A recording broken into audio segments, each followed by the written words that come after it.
Avatar Frontiers of Pandora, or more commonly known as Far Cry with Blue People, is the latest from Ubisoft's massive entertainment, previously known for their work on The Division and Star Wars Outlaws. It released in 2023 to a crowd going mild, and releasing in a year that had not only far better experiences, but far worse too. It makes sense that Avatar was forgotten. Thanks to its most recent expansion, 2 years after initial launch, and the introduction of a third-person mode, many people, myself included, decided it would be time to jump into Pandora, and I found what can only be described as Stockholm Syndrome. My first few hours with the game were tedious, having to struggle with technical issues, writing that made me audibly groan, and a litany of issues caused by perspective. It led to my first few sessions with the game being a chore. I nearly scrapped the video because I couldn't be bothered. I was so avoidant of the game that I thought to myself, well, I could play Avatar, but I think I should clean my baseboards instead. And yet, there was this feeling I couldn't shake. A shimmer of hope inside me kept saying,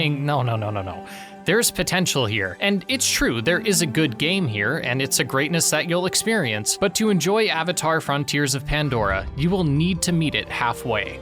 As is often the case with Ubisoft games, the actual open world of Pandora instilled a feeling in me that I haven't felt since I was a kid.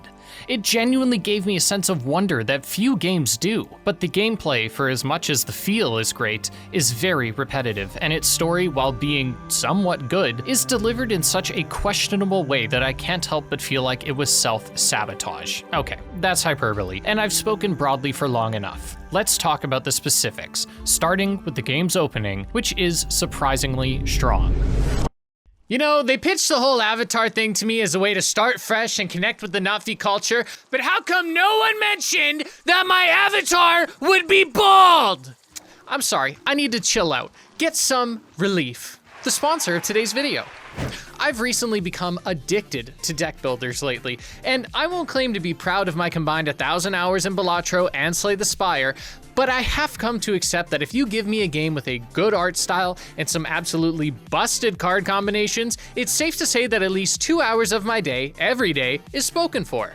Relief is a roguelike deck builder set in a post-Journey to the West world, featuring creatures and characters inspired by the famous Chinese novel, and of course, there are all original characters too. What separates Relief from other deck builders is that there are 5 spirits you'll be playing with across your journey, and they have special abilities like transforming status cards into something actually useful, and one spirit can even fuse cards together to just break the game. Halfway through each of the 3 acts, you'll meet with the Rocks, who can offer boosts that can either snowball your build into being basically on autopilot, or completely change the trajectory of your run. There's a constant choice between playing it safe or taking gambles for potentially higher rewards. As far as I'm concerned, there are 3 things that a deck builder needs to get right. It needs to be easy to learn, hard to master, and easy to restart. Relief tackles all of those requirements, and if you're interested in picking up Relief on Steam, then act fast, because it's on sale for 15% off until July 6th. You can find links to the Steam page in both the description and the pinned comment, and thank you again to Relief for sponsoring this video.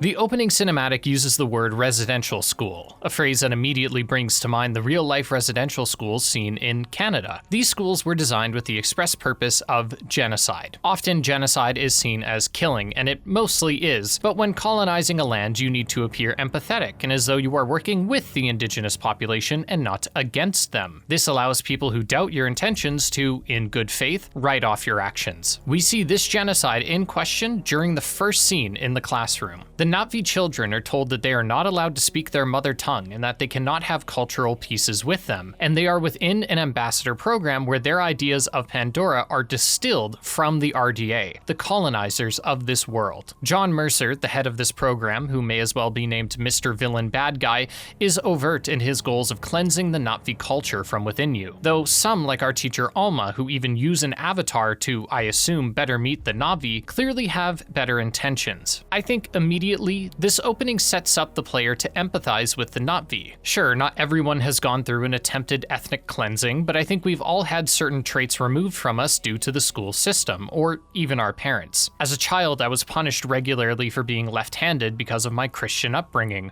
or being told that I can't sit with one leg over the other because that's how girls sit. Even if you don't have a similar experience to bridge your connections to the Na'vi, then I think the decision to have this opening set entirely in the RDA facility is still a wise choice. The initial decision to have such an in-depth character customization confused me, knowing this was a first-person game, but it strengthened the feelings of wanting an escape. We have made an Avatar, we saw the trailers for the game, even the intro sequence every time you boot the game is full of the color and wonder I bought the game for. And so like the kids who devise a plan to escape, I felt the same as they did. I yearned for the outside world. I was tired of seeing the gray and black of human interiors. The RDA facility is a direct reflection of this ambassador program's goals. Strip away the color, the culture, and make these people a clean slate, made to be tools and weapons. During the children's escape, our sister is shot as a means of scaring the rest of us into subservience. This too happened in residential schools. When Indigenous children attempted to escape, they would either be killed upon being caught, or they would freeze to death in the cold. I know I am making a lot of parallels to Canadian Indigenous residential schools, and it's because it is so blatant that I'd be remiss to pretend that it isn't here. The only way you can't see the parallels is if you don't know the history of real-life residential schools, or if you're one of those people who refuse to connect art with politics and only play apolitical games like Detroit Become Human, Deus Ex, and Metal Gear Solid.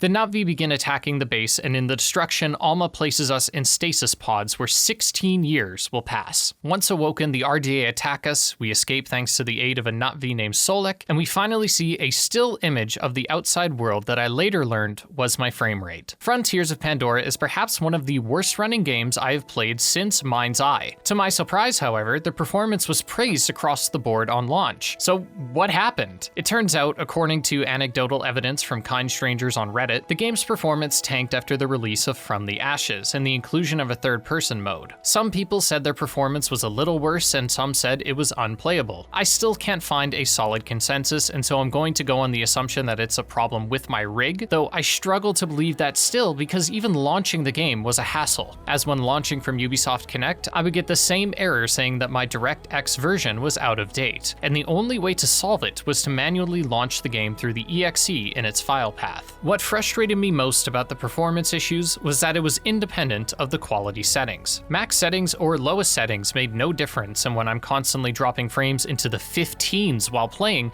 it impedes my experience significantly. I won't harp on it past this point, but if it's true that this is a universal issue, then consider basically all of my praises about the visuals moot. Our first introduction to Pandora is genuinely awe-inducing. I know I often praise Ubisoft's worlds, but this is yet another instance where they knock it out of the park. And this exploration early on, wandering down the river, was where I thought, okay, this game might kick some ass. But then we run into the next issue, which is dialogue. Our protagonist's voice, or at least the voice I chose, is arguably one of the worst I have heard. And it's not because of the voice actress, Alice Snaden, but because of the voice direction. The Sarentu is constantly sounding like a Disney cartoon character, and before anyone says it, yes, I know Avatar is technically a Disney property, but that doesn't mean our character has to sound blatantly naive all the time. Frontiers of Pandora tells a serious story, and when it takes itself seriously, it reaches some real heights. But the come down the moment our Sarentu speaks is so harsh,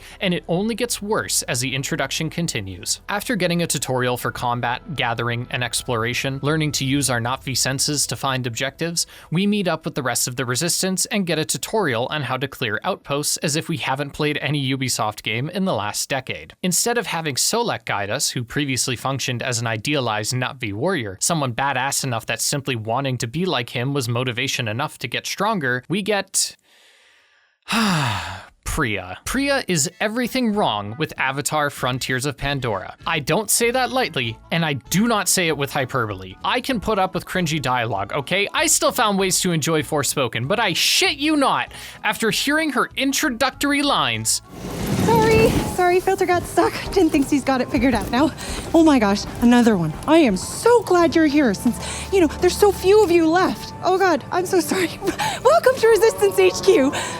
I could only have the thought of reaching into the screen, grabbing her by the shoulders, shaking her and screaming, "Shut up, shut up, shut up, shut up, shut up!" She perfectly encapsulates the clashing tone of the story and its characters. Avatar is again a serious story. The Sarentu have been essentially wiped out, their culture has been erased, and our protagonist has to not only confront the atrocities committed to her and her people, but then has to find a way to somehow move on. And then a character like Priya, or Alexander Tremaine, but I want to focus on one character for now, approaches the resistance and brings this cutesy awkwardness that just tears the atmosphere to shreds. I'm not asking for these characters to be dark and gritty, or even for them to not find ways of having fun, but I'm simply asking for some tonal consistency. When exploring the land, seeing an RDA base sucking the color from the world, being lost in Pandora, Priya will chime in and induce a sigh heavy enough to be qualified as a dry heave. So I hear you asking, Aqua, why did you keep playing if you didn't like the writing and if you had performance issues? And the answer is simple.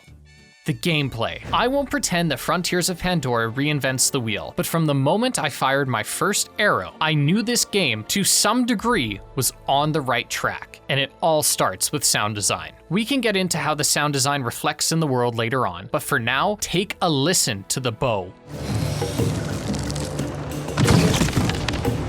This bow sounds like a fucking hammer, and firing it is such a satisfying sound. This kind of game feel is seldom praised as much as it should, and I want to call attention to it because it can allow both mundane and intense encounters to be elevated by the sound of your bow being akin to launching a cannonball. The game feel extends to the movement, which feels good, and the shooting, which too feels good. We can sprint while shooting, slide while shooting, and it means that running and gunning is a viable option. I wasn't a fan of not being able to use the iron sights on weapons, especially given that this is a first-person game, but considering how much precision is offered with the different Na'vi weapons, it became clear that the point of the RDA weapons were not to be precise, but rather to be intentionally sloppy and slapdashed in your combat. I again place such importance on this because when attempting to immerse yourself in the world, considerable care needs to be given to what I'll call the bridge between your world and the player. We consistently bring up heads-up displays in these conversations because it's an obvious way that games lengthen the bridge and make the process of getting sucked into a game harder and longer, because we have to see the HUD for so long and wait until it becomes just noise. Game feel does not shorten this bridge,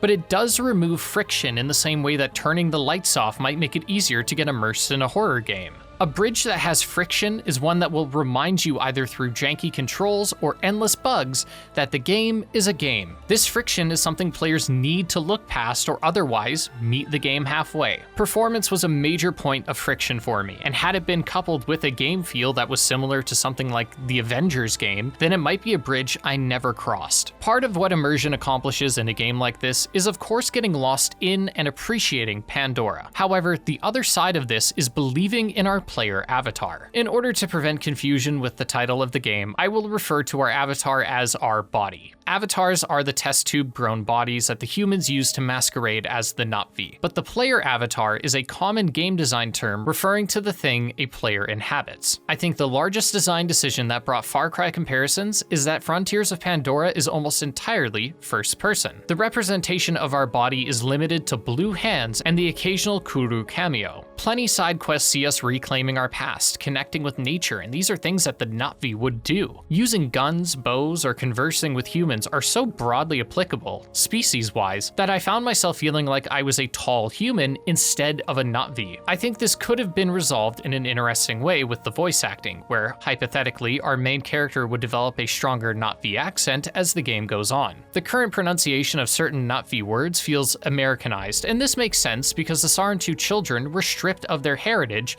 and their American accents formed when they were younger in the RDA facility. Maybe I'm asking for too much, and maybe this is another instance of English voice acting not being as good as other languages. I want to acknowledge too that this may have been the intent. The game spends plenty of time critiquing the humans who wear Na'vi skin, being complicit in their genocide, and then pretending as if they too, by being sympathizers, experienced their pain firsthand. If we critique the humans of this, then we too can critique the player. But if this was the intent, then it runs into another issue where there is a disconnect between the character and the player. The character's motivations may not align with the player's, and the character's tragic memories are not the same as the player's. Further, if continuing with the critiques of the player, it is hard to feel as though we are inappropriately wearing Na'vi skin when it's closer to wearing blue gloves given how little we see the character that we created. I bring up some of these issues with first person because, had you not told me, I would have thought that third person was the intended way to play the game. It alleviates so many issues to the point where I spent a long time trying to decipher why the developers chose first person initially when third person works this well. Aiming is the same as it was, but not being able to aim down sights makes more sense because the camera's over the shoulder. At all times, you are reminded by seeing your player's entire body on screen, a constant reminder of your Na'vi vessel, and furthermore, seeing how that vessel evolves strengthens the game's narrative. A pulled back camera also means that you get to see more of Pandora as you explore, and of course, it makes crossing that immersion bridge so much easier because when I move in the world, I am no longer a disembodied camera being pushed forward. I am a Na'vi Sarentu walking forward. Initially, in order to showcase both camera styles, I plan to swap between first person and third person regularly, but decided against it because third person just felt right. Okay, side tangent is done, we can get back to the story. Upon being first introduced to Outpost and being taught the basics of crafting, we are introduced to our first hub, the RDA Resistance headquarters. Each hub is functionally the same. Different vendors will sell you items or even give you items in exchange for a currency called clan favor, which is earned by helping people and pushing back the RDA. This is a wise way of pushing people to do side quests and rewarding them with a stronger community instead of some kind of currency, even if clan favor functionally works the same way. If you want to exchange items for clan favor, you don't sell them, you donate certain sought-after items to a community basket. And while these differences are minor, it relates to a large theme within Frontiers, which is differentiating the Na'vi from the RDA. The RDA are the representation of human greed. They come to Pandora to harvest its resources, not unlike how the colonizers of Earth's past came to lands like Canada and saw the Earth as something to be harvested. The player is largely going to go into this game with those same capitalist ideas of how trade works. I know I did. This follows the premise of our character being stripped of their culture and instead replaced with generally Americanized ideals. I know some Americans can be sensitive, so let me clarify that while it is true that America isn't the only country guilty of this, hell, most of my analysis so far has been focused on Canadian atrocities, and countries like Great Britain have done more than their fair share of colonization, I think it's clear that the RDA is meant to represent Americans. I mean, the name John Mercer doesn't exactly scream Chinese. It's also possible that the reason they are so Americanized in this game is because I am playing a Western release, and American, or in this case, Canadian governmental greed is something that I would be familiar with, and thus I'd be more willing to sympathize with the Na'vi.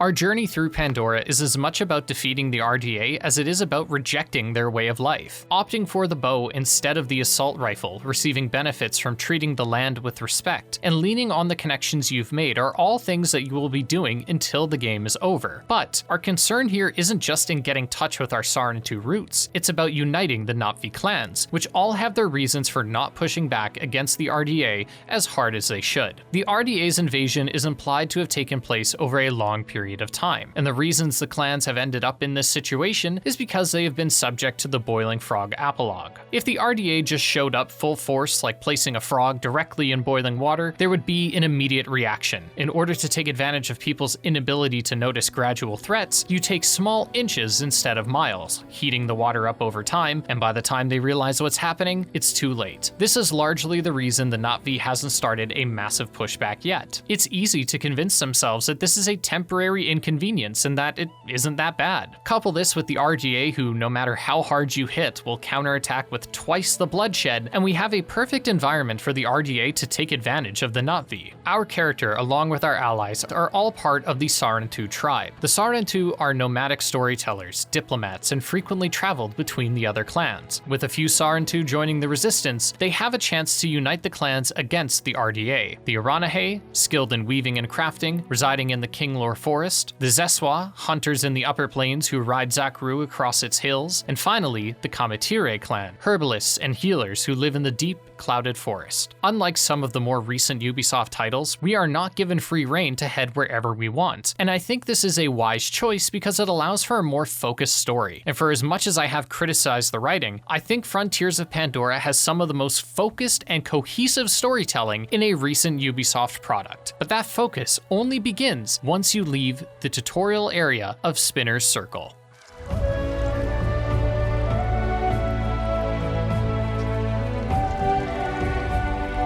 Our first stop on the recruitment train is towards the Aranahe, who have a leader that is unwilling to fight, simply because it is not what their people do. Most of this arc is about critiquing a certain kind of activist, one who might be sympathetic to the cause, but is too focused on toiling in the background when they are needed on the front lines. Of course, the parallel isn't one-to-one, and the game isn't saying that the average activist needs to cock their shotguns, but it is saying that there comes a point where sympathy isn't enough. If the Aranahe want to actually help the fight against the RDA, they need to get involved. They can't sit around waiting for a messiah to come along and solve their problems for them, even if, due to the way this and many games are structured, the Sarentu is that messiah and does solve all their problems. I think it's wise to have the Aranahe this early because it establishes some of the Na'vi cultural foundations, and because of that aforementioned cohesion, there is overlap between progression and the Na'vi way of life. In order to survive in Pandora, you'll need to take what you can get, and that means using the RDA's weapons, and equipping whatever gear has the higher health stat that you can find from equipment boxes. To thrive in Pandora, you'll need to understand its ecosystem, connect with its animals, and understand the give and take between you and Awa. Awa, or the All-Mother as it is sometimes called,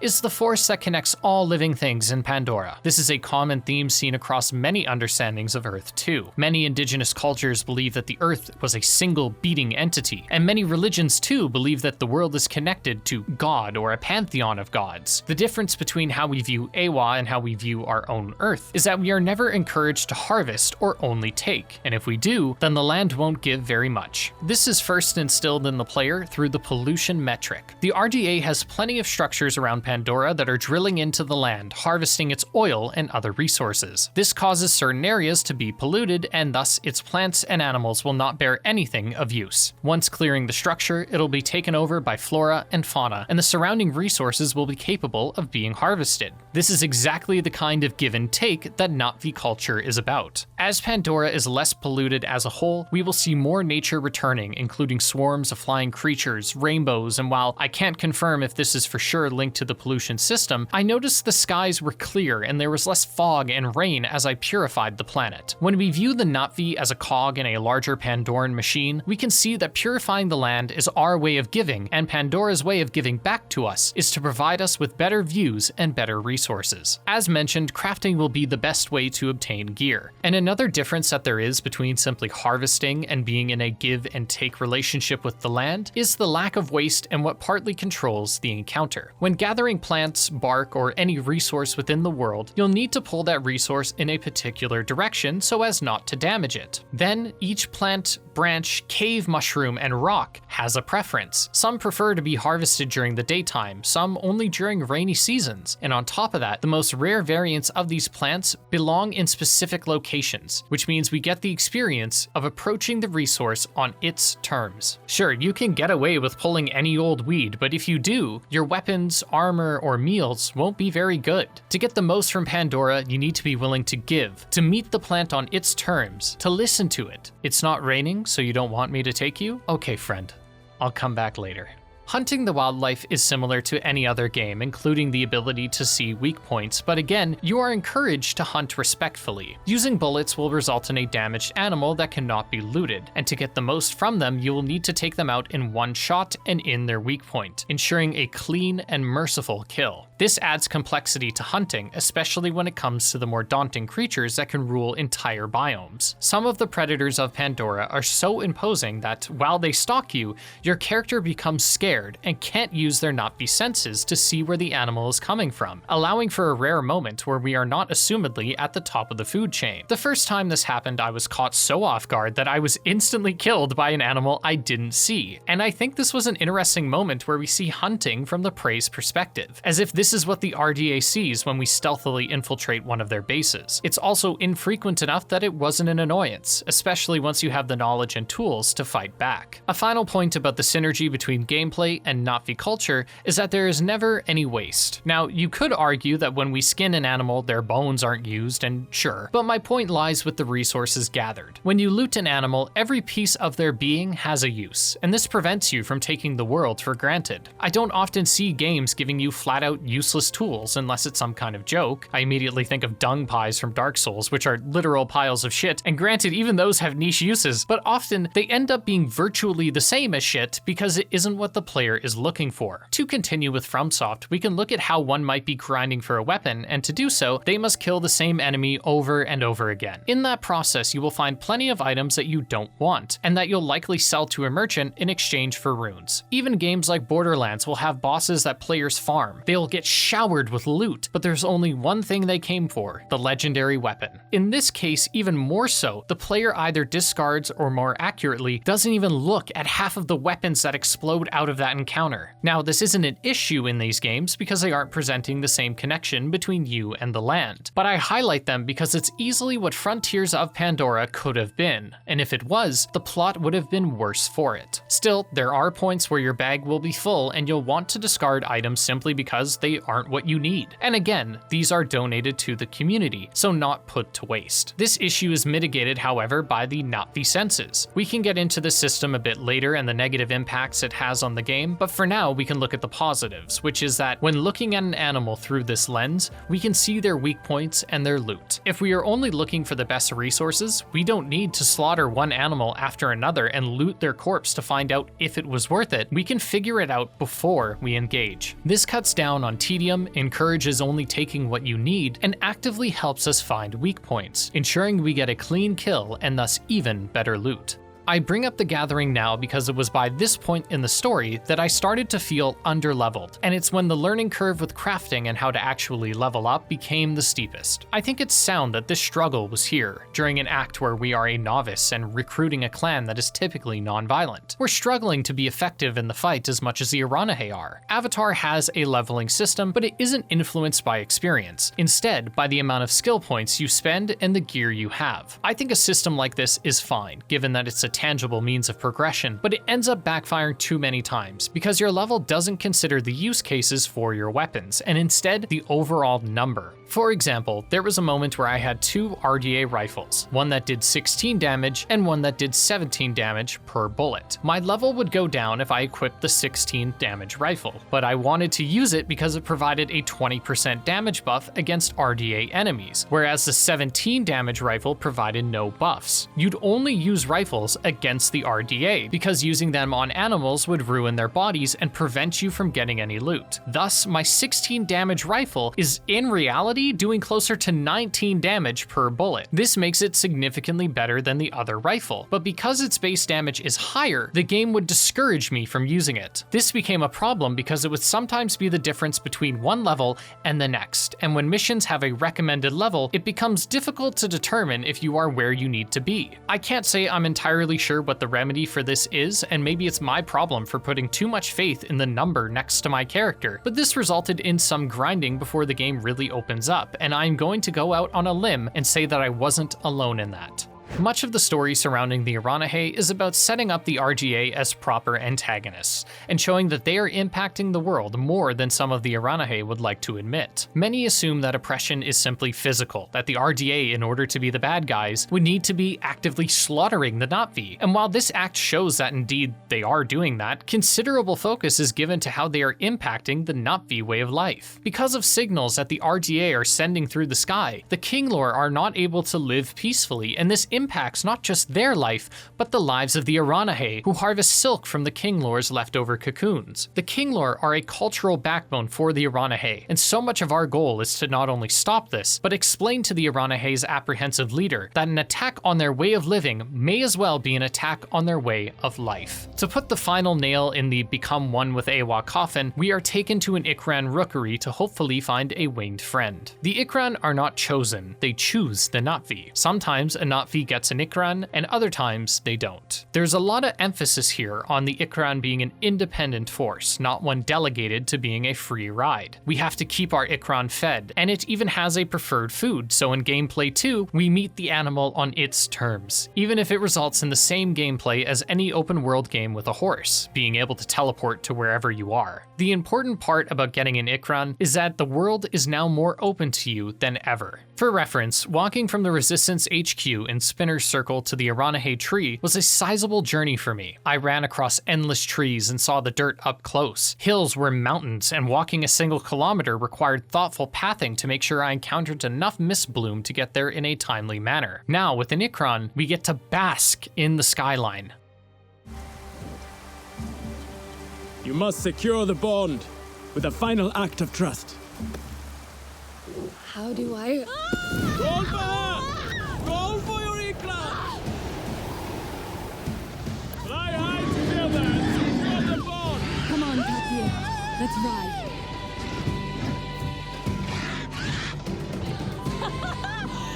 Yes! We did it, girl! You did it! This moment was when I became hooked on Frontiers of Pandora, and it's the moment I mentioned earlier about feeling like a little kid exploring the world again. Much of this is due to the build-up and especially the music, which cannot be understated. I think this soundtrack is up there with the likes of Assassin's Creed 2 and Far Cry 5. Music isn't always playing, but when it does play, it only ever adds to the moment. Your Ikran controls exceptionally well, and while there isn't too much depth to it, there is enough here to make coasting above the forest fun. Islands in the sky are most of what exists above the forests, and if clearing the pollution, you'll see a few swarms too. In Kinglor Forest, I didn't find too much for our Ikran to fly through, but later areas of the game offer plenty of spots to thread the needle. Some of the higher up spots only accessible by Ikran have upgrades and Ikran gear, meaning that this new tool can instantly encourage players to explore, and since the Ikran gear is almost always found in places only an Ikran could reach, players won't be spoiled on its acquisition early. With our Ikran acquired, we can finally attack one of the larger RDA bases present in each region, and once kickstarting the Kinglor Forest rebellion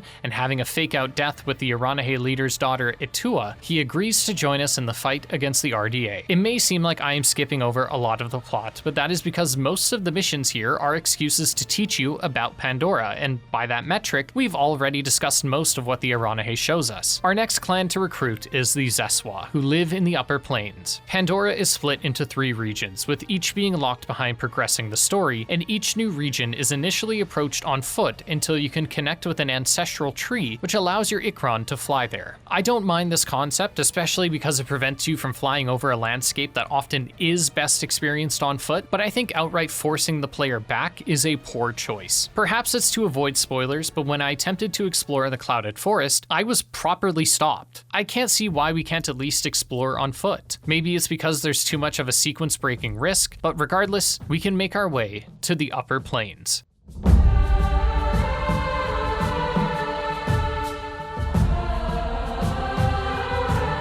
The Upper Plains are an interesting region because it feels the most like any other open world, given how the rolling hills and blades of grass brought to mind games like Ghost of Tsushima. We are even restricted from using our Ikran for a time, and must instead utilize the dire horse to get around, bringing us back down to the floor for a brief period. It works well, and it forces the player to once again appreciate the world up close, and further appreciate the different relationships that the Na'vi have with the fauna. Dire horse do not form permanent bonds like the Ikran, instead being utilized much more as a tool, but are no less respected by the Zeswa hunters. More than anything, the Upper Plains focuses on the RDA and directly combating them. Once again, however, we'll need to get our gear up, and while we understand upgrading our weapons, we have yet to discuss upgrading our character. Most character upgrades can be found by exploring the world, either through Saru saplings, which grant skill points, or bell sprigs, which increase your health by an undetermined amount. I think putting progression in the world like this is a good idea, and again, encourages us to connect with Pandora and Aqua. So I'll admit that due to there being over 50 bell sprigs, and because their health boost is so incremental, I could hardly tell how much my health was being increased by. Gear still played the largest role in how quickly I died, and by the end of the game I found my survivability was based entirely on specific buffs I received and less on stat changes, which might be a positive for people who don't like tinkering with numbers in a menu. The final means of progression in the world are the Sarin 2 saplings, which provide more meaningful unlocks such as free fast travel, a wider opportunity for stealth takedowns, and the most important,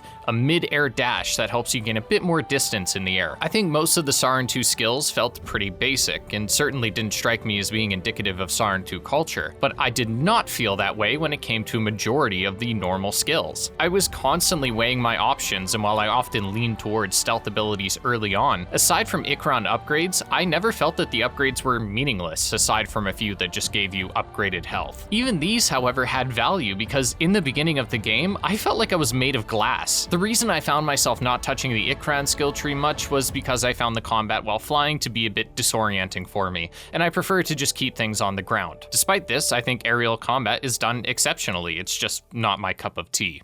The upper planes will see us having more direct confrontations with the RDA, and they'll start sending in the big guns, alongside big flamethrowers and some aerial reinforcements. Typical RDA encounters have a clear order of operations. Focus on the small soldiers, and then engage in combat against the larger mechs. Small enemies are deceivingly powerful, as their considerable numbers can be a problem. An individual is easily ignored while you fry the bigger fish, but 2 or 3 are a constant sap to your health. Mechs can be best taken out by targeting weak points, though explosives will always be more effective and poetic. The RDA has been draining Pandora of its oil supply, and now we can use those oil vats to destroy their machines. Different classes of mechs have different weak points, and further into the game, those weak points will have metal plating over them, resulting in combat that was consistently tense and stealth that was given even more importance. Approaching encounters with stealth is my preference no matter what the game is, but Avatar was one of those games where I always felt there was a massive benefit to at least starting in stealth, because it allows us to place down safety nets for when we get caught. We could disable a base's air defenses so that when things get hairy, we can take advantage of elevation. We could disable some of the unoccupied mechs so that when the soldiers get spooked, they have no reinforcements to call. We could go pacifist and focus purely on destroying the RDA's tools, which is not only viable, but a fun way of approaching these encounters. Once combat does start then, we aren't swarmed all at once, and the more manageable you make combat, the better. The RDA bases around the map don't receive the same enthusiasm, or at least 80% of them don't. There are 2 kinds of structures, small and large. The small structures can be completed in typically under a minute, and by the mid-game offer hardly any challenge. They have enough variety to not feel too repetitive, but because they don't offer an immediate tangible reward, they can definitely remind players of the grind. The larger bases, however, are significantly better. They have objectives across the base, meaning you'll need to explore much of it,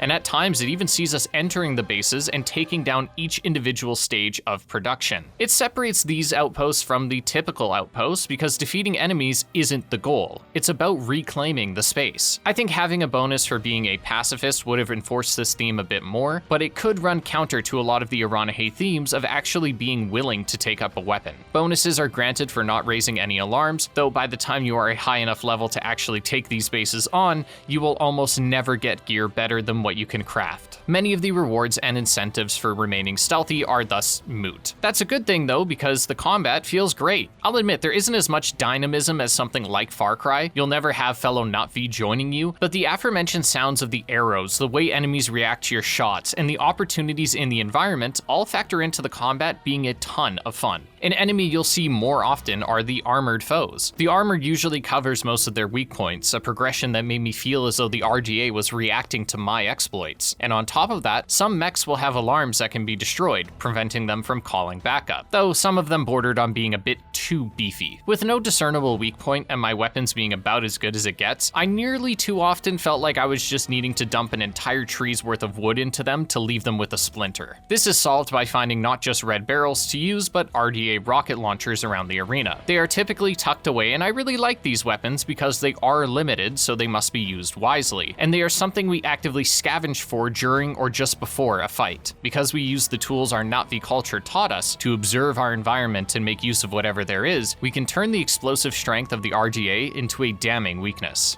Much of the Zeswa questline sees us going after General Harding, Mercer's second in command, as she slaughters the wildlife in order to sell their parts on the black market. This is once again something we see other genocidal groups in real life do. The Canadian government in the 19th century played a large role in the mass slaughter of bison, an animal that was integral to Indigenous communities. Some have criticized the tone-deaf nature of hunting in this game and saw this particular arc as being almost hypocritical because the player too could slaughter as many animals as they want. While I can understand that, there are too many systems in place that encourage you to only take what you need, and I can't imagine any other alternative that would discourage mindless slaughter. I certainly wouldn't want Massive to put a cooldown on hunting or something. If the game was an RPG, then perhaps there could be a karma system that would reflect your actions, but I think that would be too fundamental of a change. If our time with the Aranahe was to show us the impact on Pandora's flora, then our time with the Zeswa is to show us the impact on fauna. Unlike the Aranahe, the Zeswa are immediately ready to fight, and I think this is wise because we wouldn't want to retread the Kinglor Forest, and because the Aranahe questline also aided in convincing the player to join the fight and feel justified, which isn't necessary here. The Aranahe need willpower, the Zeswa need manpower, and we'll see that the Kamatire need clarity. The pinnacle of our RDA pushback comes from a moment where they invade a sacred ground and begin killing animals seemingly for sport, which causes a retaliation. We invade Harding's base, expose what she's doing to the wider RDA, and cause a retreat from her. I was initially disappointed in not being able to kill her, but it made sense in the long run because we don't want to trample the themes set up to this point. It's not about killing Harding, it's about stopping her, and those do not need to be mutually exclusive. After wrapping up, we're told that there is a celebration at the headquarters. I've never seen this plot point before. I sure hope nothing bad happens at the celebration.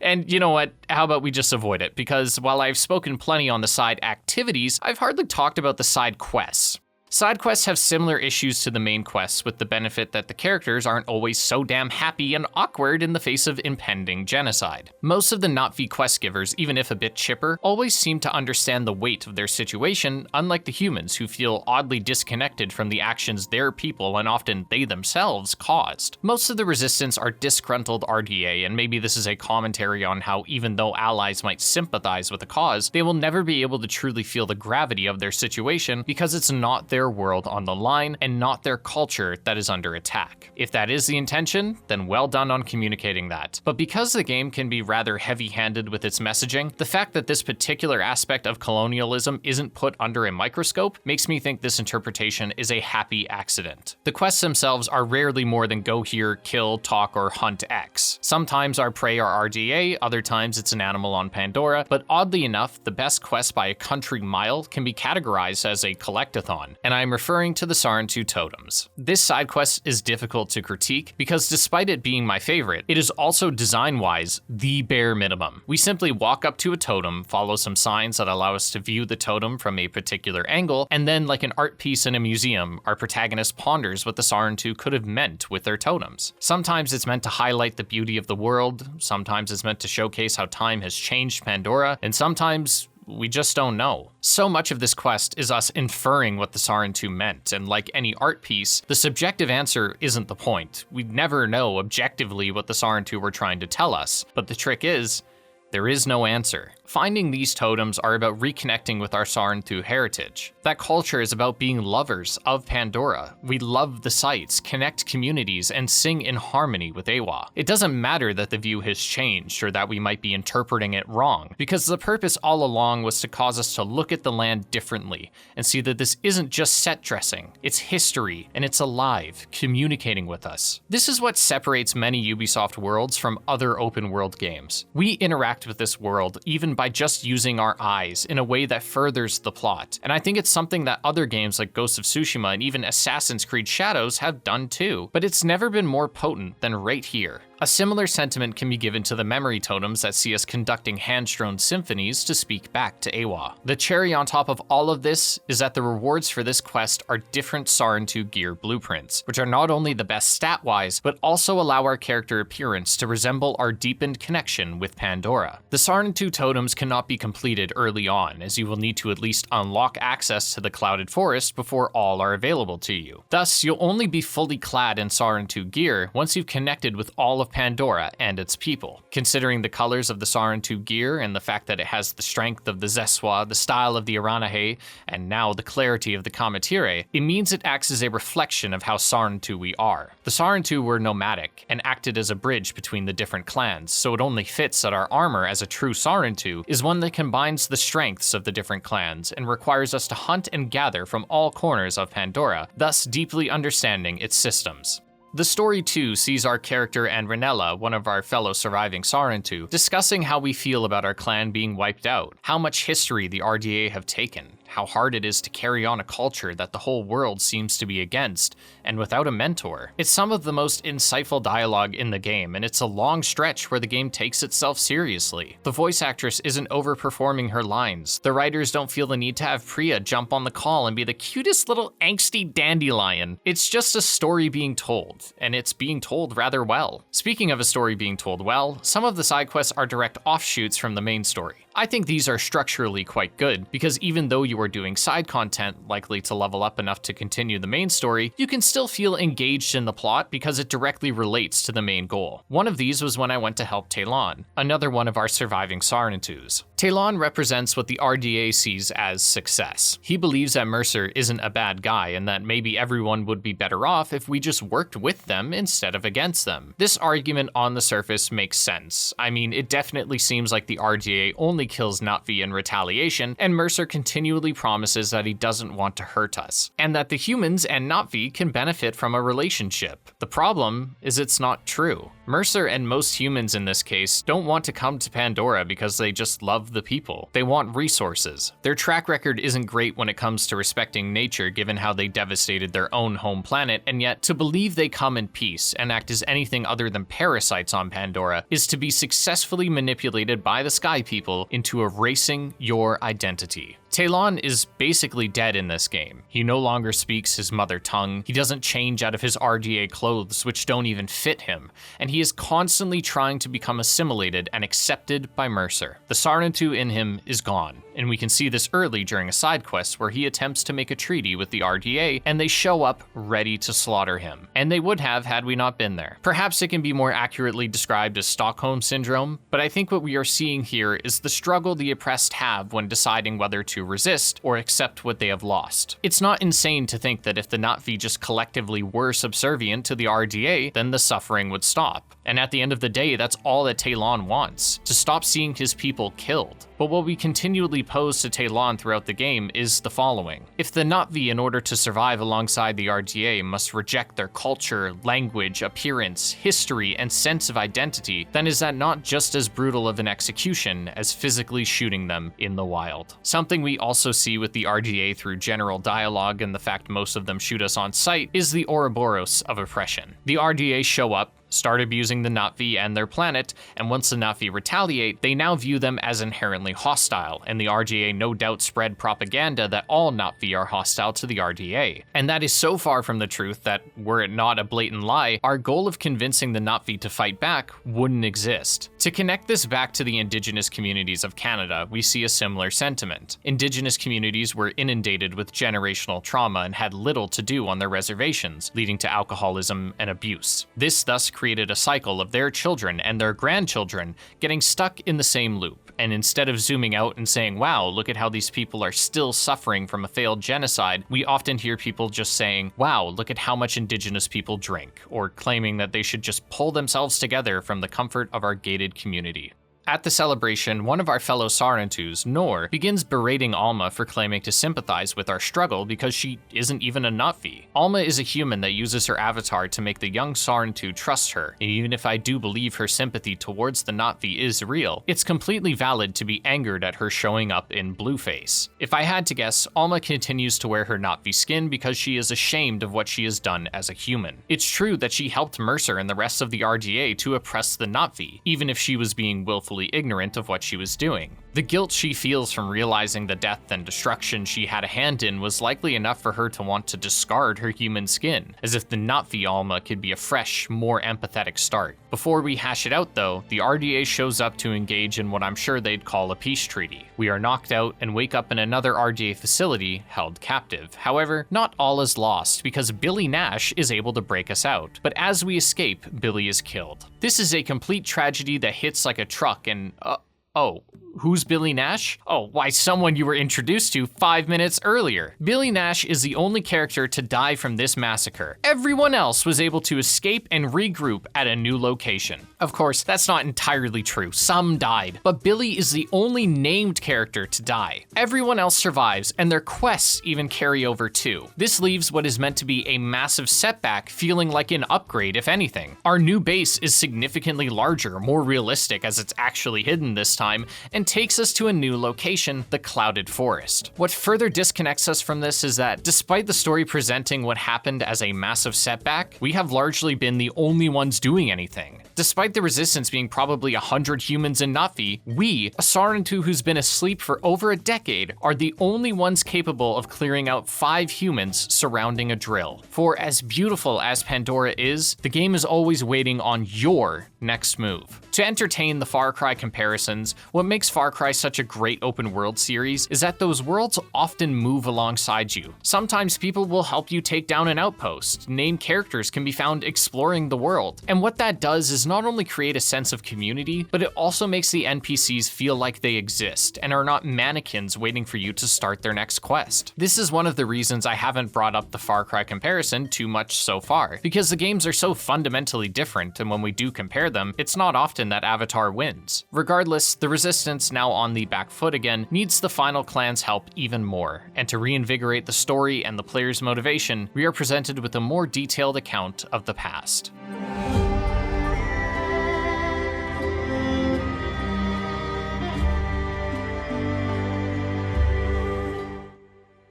We start the third act on the back foot, or at least that's what the game insists, but it never really feels like it. Despite the RDA having destroyed our resistance, they are able to set up a new base remarkably fast, and no one of value, except for everyone's favorite Billy fucking Nash, are lost in the conflict. Having questlines carry over means that no one even remotely relevant can die, and it means that this part of the story has no impact. I think the game would have been better off to simply kill characters off, especially some like Alex who don't play a major role, or at least could have easily had their role change so he could be axed. We can either have his quests be permanently locked, or have someone else like Priya be the quest giver from that point forward. Better yet, maybe have different rewards depending on who that quest giver is. If that's too much to ask, then I think simply killing some characters and locking their quest lines out would give the attack much more weight, and they could even have a pop-up telling you that you won't be able to return, much like the pop-up we see by the end of the game. The Kamatiri clan are described as being untrustworthy, and as we look for their healer, we learn that the clan's healer has gone into self-exile because she believes that she caused the death of the Sarentu. There's an assumption that war broke out between the Sarentu and the Kamatiri, but as we explore the old RDA facilities and even TapCon 1, the place where the game began, we learn that the Kamatiri are not as guilty as they once thought. Returning to the TAP facility is done well because our experience there was relatively long ago. And because that opening was so short, I found myself, like the Sarentu,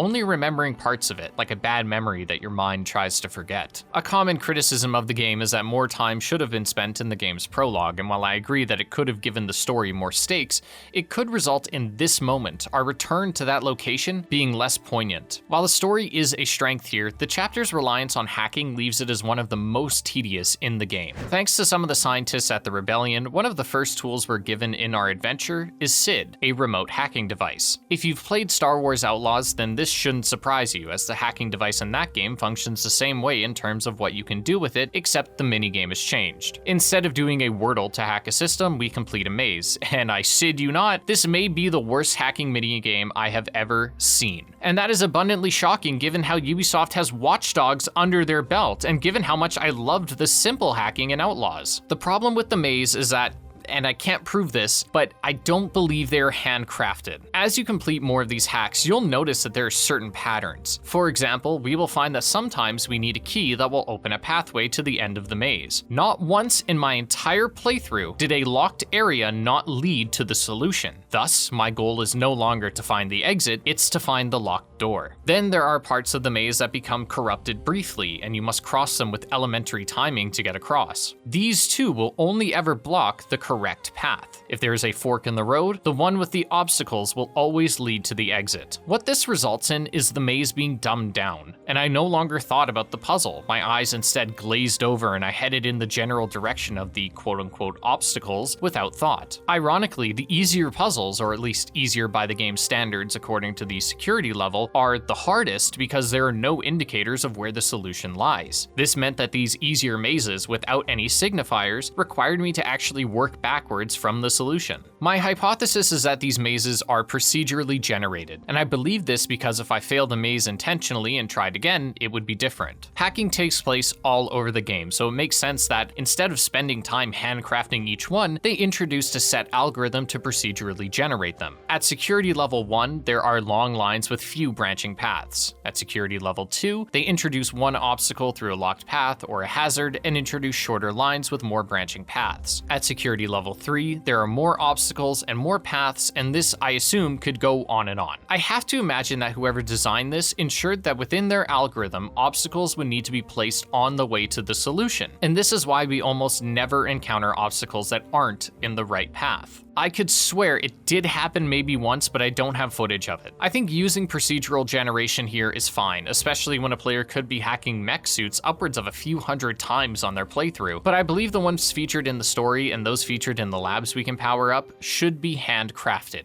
Most of Act 3 will see you using hacks, especially at the tap facility, and while I get that it's an important mechanic, when the hacking hasn't changed since the very first time we used it, I find little reason to give it such focus here. I would have much preferred using the environment, as we admittedly do in rare instances. There are times when there is a current running into some water and we need to destroy a fuse box to create a safe path. This was significantly more interesting than the maze because the answer wasn't already in front of me, and it made me look closer at the world, which is far prettier than the hacking UI. Anyways, the reason we're here is to look for a remedy that will allow us to traverse the titular clouded forest that is covered in a poisonous haze. While we attempt to enlist the help of the Kaumatere, their leader is in self-exile due to believing that she destroyed the Sarentu, and a different, more aggressive interim leader discourages us from seeking her out. Once finding a way into the clouded haze, we find out that the Kaumatere, specifically its interim leader Mikasa, sold out the Sarentu. Anufi, the healer, vows to help the resistance, but we still have some dirty laundry to air out, specifically with Alma. Nor decides to pick up where they left off at the new Resistance HQ,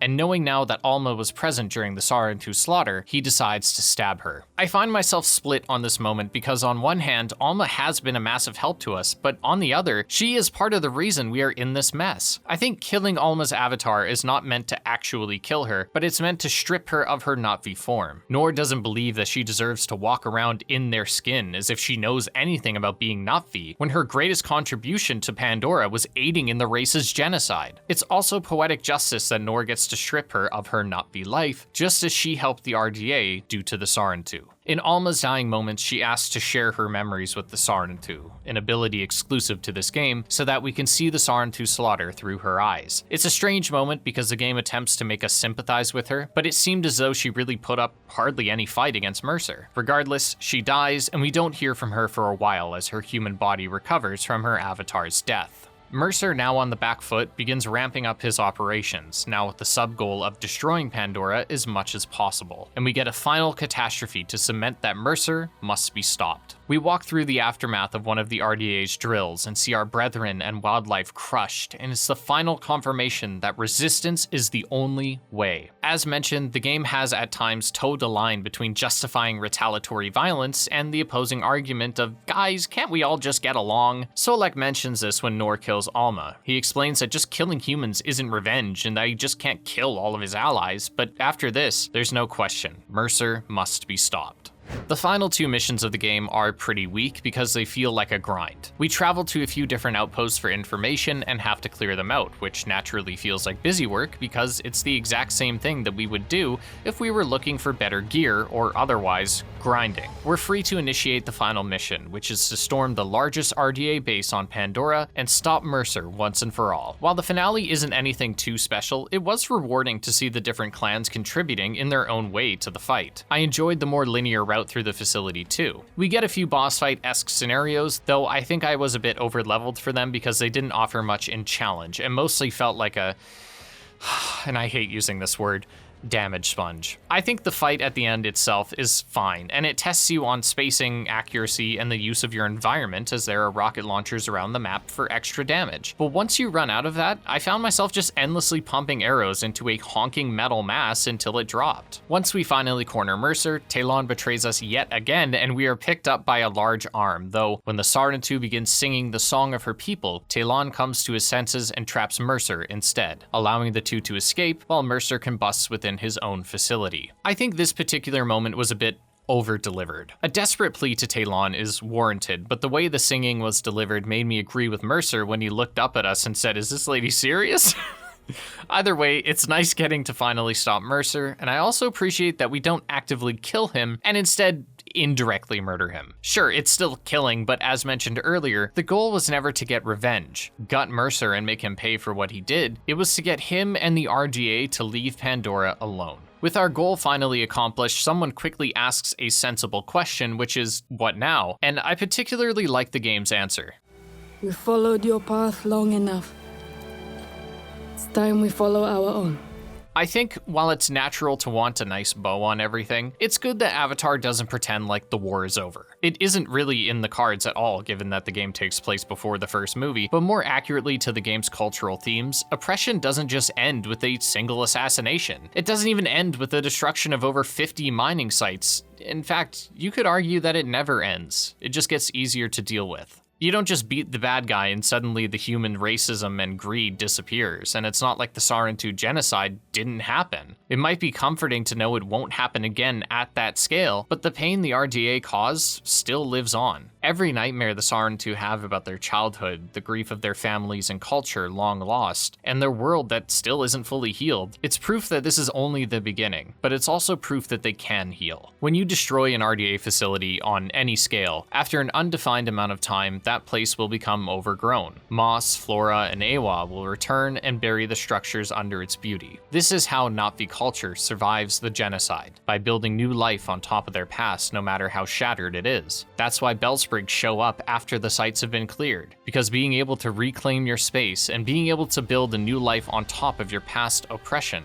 is what makes the Na'vi strong. Not their resilience, but their ability to push through the hardest part of oppression, which is learning to live with how it's integrated itself into your life and culture. The postgame of Avatar is rather bare. You can clean up some side quests, finish up collectibles and outposts, and that's about it. By this point in the game, I had some of the best gear, and a number of skill trees were complete. Once every skill in a particular tree is acquired, you can unlock the Apex skill, which requires you to complete a specific challenge, and typically has an especially useful skill like reviving you if you die, and allowing you to craft even better gear. In spite of my criticisms of the game thus far, I really enjoyed the endgame because it had felt like a proper journey up to that point. Sure, that is partly due to the fact the protagonist is quite literally the only person to get anything done, but the feeling is still true, and I consider it a trade-off, much like the potential trade-off in focusing on our childhood more. I've seen a few people online saying that they wish the game had focused on our childhood at the RDA facility more, and while I agree, I think it could introduce a new problem. First, let's talk about the strengths and weaknesses for where the start of the game is right now. The beginning of the game being relatively boring is important for aligning the player and the protagonist's desires, specifically their desire to escape. There's a difficult balance to strike here that must be kept in mind too though, which is player retention. We can't make the opening too long because, let's say it now takes an hour before we escape, we're asking players to do some relatively heavy lifting in order to meet the game halfway. On the other hand, with it being as short as it is now, it feels as though we don't experience enough of it. If we increase the time spent there, then we could easily run into an issue where players are put off from the game before it gets going. I think it's important to remember that this is an even bigger problem considering that the game, once you escape, still takes a long time to get going. And when the writing is as piss poor as it is in the beginning, creating a bigger barrier to the good stuff could pose a more pronounced pacing problem.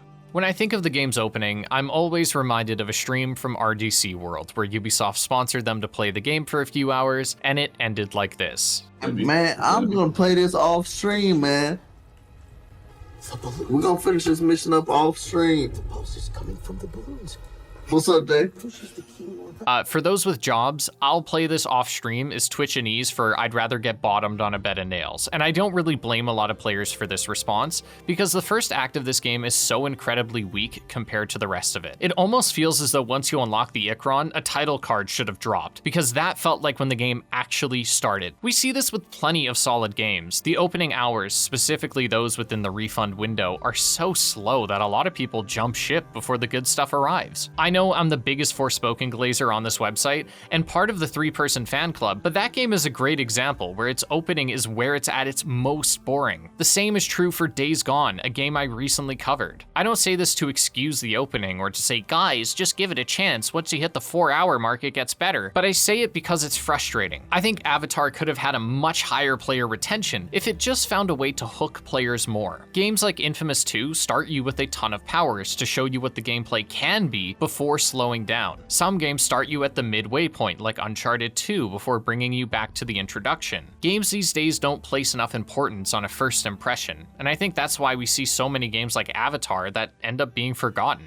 The first impression is forgettable. In spite of the opening, I think Avatar Frontiers of Pandora is a solid game. While its gameplay doesn't reinvent any wheels, it nails some of the smaller things like game feel and the sounds of weapons. The bows in this game might be some of the best sounding weapons I've seen in a while. The music was fantastic too from start to finish, and in spite of how poorly it can perform, the game is also drop-dead gorgeous. The writing left a lot to be desired, seeing as how it clashed with the overall tone of the story, but that story itself, for all of its shortcomings, had a great theme, and it communicated its message exceptionally well, not just through words, but through gameplay too. It's no surprise then that the game received 2 DLC expansions initially, and then 3 years after launch, got a 3rd expansion featuring Solek. The first expansion release, however, takes a seemingly brighter tone, surrounding the great games in the heart of the plains.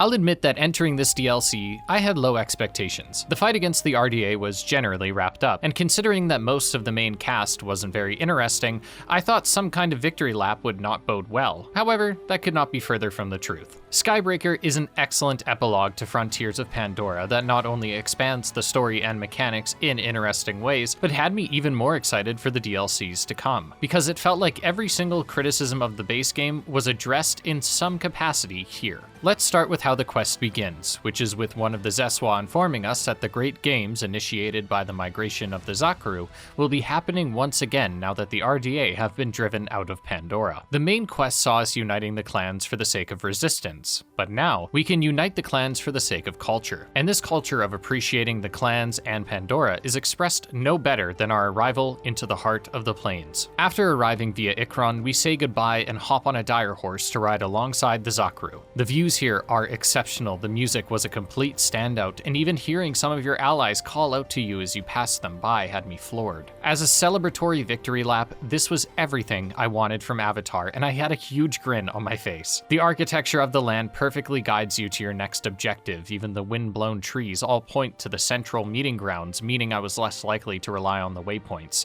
which is something the base game still suffered from greatly. And I'll admit that outside of this moment, the problem isn't alleviated here. Especially early in the game, it was common to rely on waypoints on screen to figure out where to go, and to keep players immersed, you can have the waypoint only showing when using your Na'vi senses. While this does prevent a big-ass blue blob from being on the screen at all times, it did mean that I was frequently entering focus mode for a moment to reorient myself. Since you cannot use Na'vi vision while running, this meant I did a lot of stop and go. This could be solved by placing a manual waypoint in the map screen, which would have my objective sit at the top of the compass, but I think this only exacerbates the tedium because because why would the objective not just sit up there anyways? Perhaps it's a minor nitpick, but I think it's important to mention because a lot of the game is about connecting with Pandora, and that means admiring its beauty. When entering into the heart of the plains, I'd be trying to admire the sights, only to force myself out of it for a moment to double check where I was going. Basically, everyone from the main story is present here at the games, and it takes a lighthearted tone that not only feels earned given the work we did in the main story, but it feels very consistent. Our voice actress is unfortunately still delivering their lines like a 25-year-old who was born yesterday, and when the topic of discussion isn't an ethnic cleansing, then the voiceover does sound quite good. These moments function as a good epilogue too, as we get to reconnect with the friends we made across the campaign and remember the fun we had with them. We also get to see that the Saarnatu are finding ways to rebuild, with Rinella taking on a larger leadership role. For as much as this could be seen as a more boring and lighthearted part of the game, I think it's well earned and was a great change of pace. Some loose ends from the main game are mentioned here too, like Nor being off the grid after stabbing Alma, and with Mosaka returning to try and find a place within the games, something the other clans, knowing his transgressions, are unhappy with. Even environmentally, this is a victory lap, as we can see nature at its finest, and the amount of color on display here is borderline showing off. But of course, that all stops once we find that an old RDA base has started transmitting a signal. With paranoia heightened, a plane crashes directly into the games, and we're left wandering an ashen wasteland before waking up days later. What this moment does well is allow other characters to actually get things done. We spend a bit of time cleaning up the place, and in the meantime, Solek has taken down some of the forts for us, and even later on, we get to work directly with Solek to take down General Harding, who makes a return to terrorize the clans. It was one of many moments where the game made me feel like I wasn't the only person getting things done. I also never heard a word of dialogue from Priya, so at this rate, we can't stop winning. Oh, wait, scratch that, we definitely can. And the biggest loss comes from the cutscenes. For as much as I've praised the presentation thus far, there is a notable downgrade when it comes to the facial animations and lip syncing, and it was a constant distraction. Don't get me wrong, Massive has always struggled with this. It was a big problem in Star Wars Outlaws too, but it felt extremely sloppy here. To get back to the positives, I found myself enjoying the side content here significantly more because I was able to feel a direct impact. For example, the RDA is using a jammer that prevents us from accessing certain electronics, and if we complete this quest, then certain actions in the main story will be available for us. Said main story continues the plot points of the base game once the RDA arrives, and it's an all too familiar sight. Once the RDA shows up, so does the rain. Even Pandora grieves their return. We also see a continued exploration of the RDA's propaganda, where they justify their actions by claiming the quote-unquote blues would do the same to them if given the chance. Initially, these returning themes were a point of sadness for me, as if I felt like we were back to square one. However, to expect a happy ending in a world like this would be foolish, as human greed and prejudice will always survive in some form. Fortunately, that doesn't stop the Na'vi from moving forward. Mokasa and Alma both support each other in their redemptive endeavors, especially given that Alma is allowed to continue assisting the Na'vi, unlike Mokasa, whose transgressions are just as bad as Alma's. This is put under a microscope with Anufi, who feels the most betrayed by Mosaka, and throughout the story, the game will consistently ask, at what point is someone allowed to move forward? Sadly, the game never answers that question, and Mokasa is only really forgiven after he sacrifices himself to save Anufi. Despite this, I think his arc is one that makes sense. There is no objective way to measure someone's redemption. Time heals all, but so does consistency. And while Mokasa's selfless actions grant him nothing early on, eventually the people do come to appreciate his help. This reflects real life all too well. Sometimes you never get to a point where you forgive someone for their actions, and that's okay. But at the same time, there will come a day where suddenly you realize you haven't really been mad at them for a while, or really haven't been mad at all, and perhaps that's when you know you're ready to move on. Unfortunately, I think the DLC slows down heavily past this point. We fall back into the normal routine of approaching RDA bases and shutting them down, but with a few new enemy classes this time, specifically the mechs with riot shields. This isn't a bad addition, and I'll admit that I might just be doing something wrong, but I found these enemies really annoying. Fortunately, there are still rocket launchers tucked away in each arena, which will make quick work of any RDA, including General Harding, whose boss fight continues the trend from the base game of being generally boring. It's just a beefed up mech, and while I get that there is only so much you can do with a mech fight, I think having it shielded, forcing the player to deal with some kind of generator around the map, may have spiced things up, or better yet,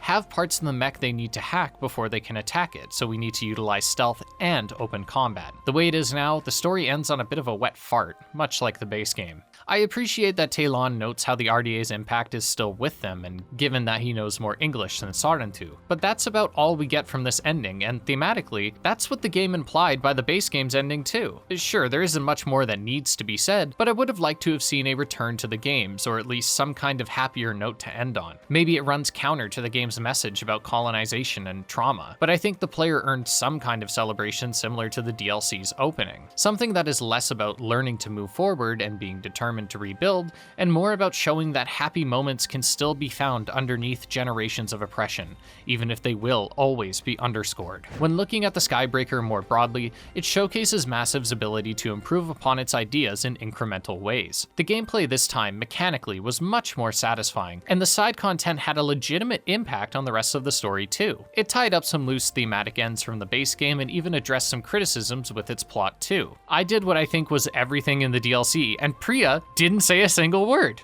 Good shit! Nor is still MIA, so I hope that the second DLC to be released, Secret of the Spires, offers even more improvements and wraps things up in a nice bow, if that's even possible given the RDA's continued presence in the events after the game's story.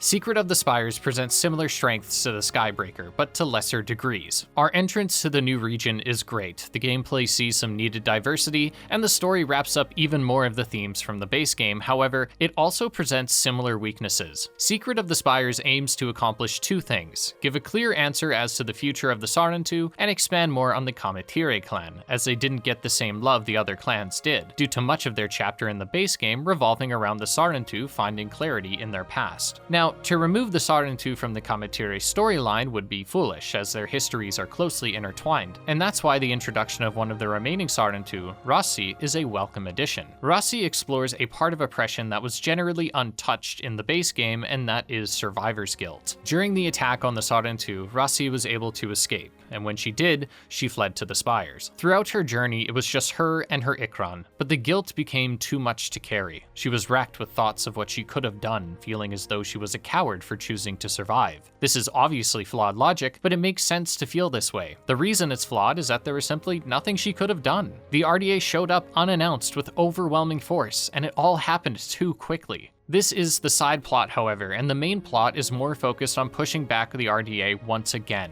It's a plotline that felt repetitive, especially given how this is the 5th area we are coming to and having to liberate from the RDA. Granted, I know the RDA are all over Pandora and we have only liberated a small portion of it, but when we arrive in the Spires and are immediately shown that the RDA are up to the usual shenanigans, I found myself growing tired. Fortunately, the way we deal with the RDA sees some upgrades, so not all is lost. While the other regions focused on making the Sarentu stronger, we now get some proper upgrades for our Ikran, beyond the cosmetics that we previously found. I mentioned that Ikran combat wasn't to my liking, and that was because it felt too unwieldy for me and never felt more effective than attacking from the ground. Couple this with turrets that a majority of the time were best dispatched through stealth and actively restricted the air, it meant that my Ikran was a vehicle, not a weapon. Secret of the Spires aims to change that through the addition of a crossbow, only usable on Ikran, and through armor that makes your Ikran a bit more durable. These efforts pay off well, especially when we have an entire boss fight in the air, and the different abilities like launching yourself off of your Ikran offer better evasive maneuvers. When heat-seeking missiles target me and I throw myself off my Ikran to dodge a missile only for my Ikran to catch me as I enter freefall was an addicting loop, and it felt fantastic.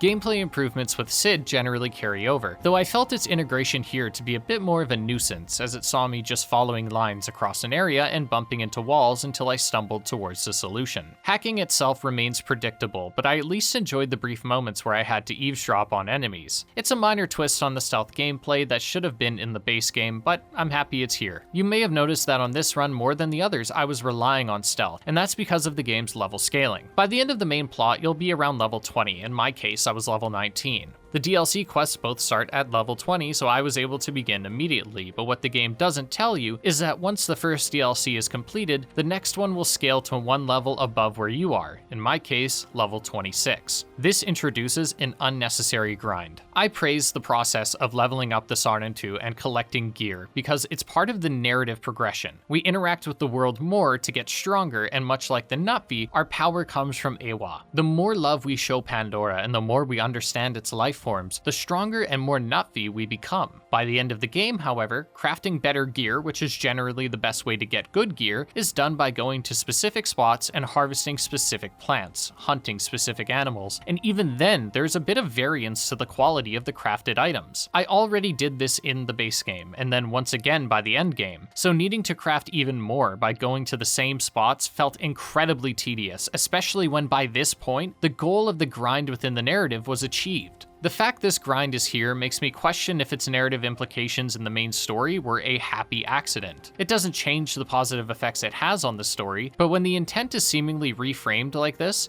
it means I question why a gear system was added in the first place. Was it perhaps to elongate player engagement? If that be the case, then consider making a game worth playing next time. Sorry, that was harsh, so allow me to finish with some praise for Secret of the Spires. I think the story wraps everything up in a nice bow. We get a better idea of where the Sarentu can go in the future, the clans are officially reunited, though the events of the Skybreaker are generally unmentioned, and we even get a little Easter egg in the credits that I won't spoil. This DLC also ends with the Frontiers of Pandora title card, indicating that it truly is where the game ends. Nor is still out there, and it's unknown if he'll be found in From the Ashes or if he's a thinly veiled sequel bait, but I think it isn't necessary to find him yet, because what Nor represents is ultimately what the rest of the Sarentu do as well. Nor's struggle is in reconciling with the people who once aided in his people's genocide, now offering a sympathetic hand. The trouble with Nor is that, if we are to be realistic, then it makes sense that there is no happy ending. Sure, our character is able to look past it, but it's not like Nor is wrong for wanting nothing to do with the Resistance. While my thoughts on Secret of the Spires may seem slim compared to the Skybreaker and the rest of the game, the truth is that this DLC is more of what we saw in those parts of the game, for better or worse. I think the additions of Ikron battles are welcome, especially because they strengthen the narrative of us having to form strong bonds with our Ikron. Having it be more than a tool to get from point A to B helps, though I wouldn't blame you for saying it's a little too late. At least now with a fully upgraded character, you could go into New Game Plus, but Avatar doesn't necessitate it. For as much as there are some great skills in Avatar,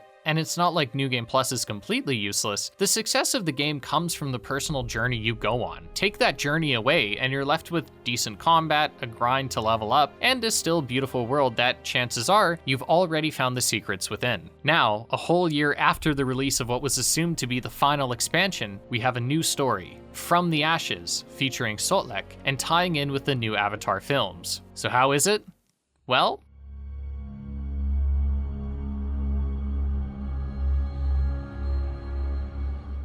From the Ashes, to boil it down, is what Frontiers of Pandora could have been if Massive Entertainment locked the fuck in. I mentioned that a lot of my criticisms were addressed in the 2 expansions before this, and From the Ashes continues improving to the point where it almost felt like a sequel. So much of the world has changed, so much of the gameplay is refined, and while some aspects like the writing still leave some to be desired, even that has seen improvements. I know this sounds positive, and really it is, but I need you to engage with the following segment knowing that I received a review code for From the Ashes from Ubisoft a few weeks after it was released. I am a Ubisoft partner, which means they offer review codes to me, and I typically take them if I know I'm going to cover the game. I didn't mention this earlier because I had already bought Avatar and the Season Pass when it released because I planned to play it anyways, and I generally don't like accepting review codes unless I actually plan to review the product. I don't say this as some kind of performative show of good faith, it's simply that I think you should be informed of that going forward. So anyways, let's talk about where this DLC improves things and how its new setting and character allows for certain mechanics that held the base game back to be left behind. Our opening starts strong with some well-made cinematics that recap our journey, and after taking control of Sotlek, we get to see our Sarentu show up, imported from the base game. I love when games do this, and I think the way the Sarentu is generally handled here respects the power of our character. Now, granted, if you went into this expansion without playing the base game, then the Sarentu is definitely a problematic character because they are entirely without flaws, and I assume that some people were expected to jump in at this point because every character gets a new introduction, as if this is the first time we're meeting them. If we look at this game in a vacuum, then yes, the Sarentu is written without discernible flaws and is seen to be a master of all trades. However, if we view this within the context of the base game, which I think we should, then it makes sense for them to be like this, as it's reflective of the player's journey. Often when we consider our player avatar in a video game, we can assume that their feats within the games are canon. For example, we can assume that if content can be done, then it has been done at some point in the story. And this is how plenty of games handle handle characters. Ezio in Assassin's Creed Brotherhood always starts the game in Altair's armor, even if the player didn't do that side quest in Assassin's Creed 2, because as far as canon goes, Ezio did do that. Leniency is given to when or how that task is completed, but something games always have to concede is that the protagonist survived. Thus, our Sarentu, by simple virtue of having cleared over 50 RDA bases both big and small, and because they had done so much for the world, has become a bit of a legend, and that must be respected. I'm happy to say it generally is respected, and even in the beginning of the story where we race the Sarentu on our Ikrans, they are always just a titch ahead, though it's possible that's due to my own ineptitude with the gliding. It makes sense then that the Sarentu is captured early on and more or less forced to be out of the story, which I liked, and the Sarentu, canon name revealed to be Tamte, also serves a purpose of highlighting the lessons Massive Entertainment learned from their work on the base game. This is visible from the opening, which gets immediately into the action, showing a younger Sotlek in the beginning of his legend as the dog tag warrior, finding vengeance against the RDA for killing his clan, the Turong. Sotlek then began hunting down the different members of the platoon that destroyed his clan, thus earning the name of the dog tag warrior. We begin our journey at the end of his. He has killed the final member of the RDA, and thus his quest is complete. With revenge fulfilled, Sotlek can now focus on moving forward, whatever that may look like to him. But before we can get too comfortable, we end up getting introduced to a new clan on the western frontier. Tying in with the latest film at the time, Avatar Fire and Ash, the Mongquan clan have partnered with the RDA and are on a tear through our homeland. At first, it's a fire in the distance, then in a matter of days, that fire spreads to the skyline. Aqua and Pandora are in absolute anguish. We quickly track down a signal coming from TAP, specifically Mercer's office with the Sarentu, and discover the Ash people who, in accordance with the RDA, trap us, knocking us out and kidnapping Tamte. This move through TAP is absolutely excellent for two reasons. One, it's a narrative victory lap, a return to the start of the game to see how far you've come. And two, it allows Sotlek to instantly connect with the player by vocalizing the player's concerns. And the first exhibit of this is here. I would find a way. Sid would make your life easier. Maybe Alex can... No. Don't get me wrong, I think Sid is salvageable, but I also think it's a big show of confidence to have Sotlek voice a common criticism and then hear the rest of the game nod in agreement. There are many that believe it is better to just improve systems instead of removing them, but I think in some cases, it's fine to just cut something if it isn't working. Some parts of the game are too big to get rid of though, so the improved stealth mechanics, allowing us to feast on some pretty good takedowns for RDA mechs, are a welcome change. This opening serves as more of a tutorial to refamiliarize ourselves with the game, and while this is likely due to the DLC being much shorter than the base game, I appreciate that things move at a fast pace, and when it comes to storytelling, while it's not at a point where I'd call it great, it's certainly miles better than the base game. Frontiers of Pandora had a good story that was told in a poor way. It showcased different sides of generational trauma well, and the way the different Sarentu go about continuing a culture that they were ripped away from moved me. But there were significant issues with tone, dialogue, and side characters, especially Priya. This expansion continues the trend of sidelining Priya, and while I feel bad for hating her so much, I still have to admit that I'm happier without her. Still, we can actually look to Priya to see the improvements with tone. Even within Priya's few lines, we can see her delivery is much more in line with the current conflict. This applies to other characters who commit similar transgressions like Alex Tremaine, and you could argue that the dialogue is more played down because the threat this time is far worse, and the landscape alone speaks volumes in that regard, but I also think it's because, as we've seen with the discussion of Sid in this DLC, Massive Entertainment is trying to address criticisms. This applies to the wider plot too. Things feel much more tonally consistent, including the delivery from Tamte, even with her brief appearance. It makes sense since most of the world is different this time, being on fire for most of our journey, but at least some beauty is able to thrive in this desolate Pandora. Because of the connection between the Na'vi, Aqua, and Pandora, there is an Ouroboros of will. Aqua is able to heal and produce beauty because its people keep fighting to save it. The Na'vi keep fighting to heal Pandora, motivated by the beauty that finds a way to persist in spite of all the fire and ash. This dynamic was present in the base game too, to a much lesser degree, but it's changed now, and I believe our change in perspective is most identified by what's likely the biggest change from the Ashes brings, and that's to the general progression and gameplay.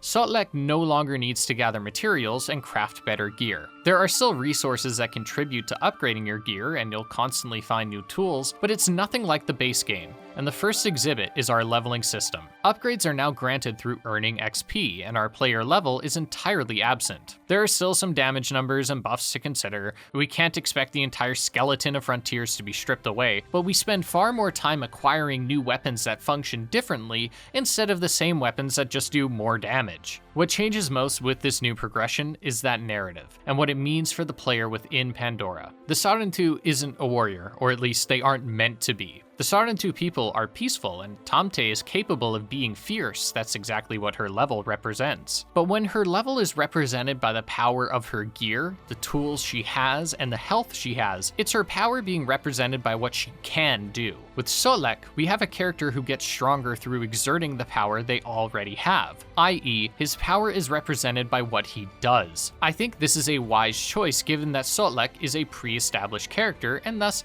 doesn't need to go through the same journey as Tamte, and sure, it's a reasonable change to a system that players didn't enjoy. We now have a more streamlined experience, and one I found myself far more immersed in. This also leads to combat being better, as my gear score played a much smaller role in how much damage I did. Because of this, I experimented more, pulling off more impressive strings of takedowns and generally had more fun. The game wants you to have this power fantasy too, as there are plenty of points where Solek picks up a minigun or other large weapon and must defend a point, opting for pure spectacle. Once again, the RDA stages a large attack against the resistance, and we are introduced to the loop of this expansion, which is to start at Sotlek's base, jump into an area to rescue one of the Sarentu, and head back home to prepare for the next journey. I really appreciate the linearity here, as Ubisoft has been known to allow players to do questlines in whatever order they want, which on paper sounds good, but always results in plotlines that feel barely connected. Massive even did this in Star Wars Outlaws, so again, I was expecting it here, but I'm glad it's not. The first person we save is Talon, who finally decides to embrace his Sarentu roots, ditching his RDA hat, but not before providing some embarrassing dialogue. Stupid! It was so stupid! Stupid! Guys, are we fucking serious? In my notes, I had written extensively up to this point that the writing was great, and it was this scene that made me add a new note that simply read, "Never mind." With Talon, we get an upgraded knife that can now deliver an electric charge, and more dialogue to reassure us that we don't need to worry about another Sid. I do not want a Sid, Talon. No, no, it's not like that. I promise. I think this knife is a good tool given that it can temporarily stun mechs, and I want to take a moment to praise something here, even if it is a very minor praise. When we interact with basically anything in the base game, we hold E. Understandably, they changed this to simply tapping V because it allowed gameplay to flow better. Muscle memory, however, caused me to continue holding E, and to my surprise, it still works. It's a minor praise, but I think when changing the controls of a game, if it's possible to keep the old controls functional like this, it's fantastic. And also, it's only fair. If I'm gonna criticize small details, I ought to praise the small things too. Speaking of praises, pretty much everything that worked from the base game still works here, including the weapons sounding great and the general game feel being pretty good, especially the shooting. Other praises included fixing or improving things from the base game, and that is never more present than in the boss fights. The boss fights aren't anything that'll blow your socks off, but I think the game found some really interesting ways to give us a one-on-one combat encounter that was a bit more than just unloading bullets into an enemy, at least most times.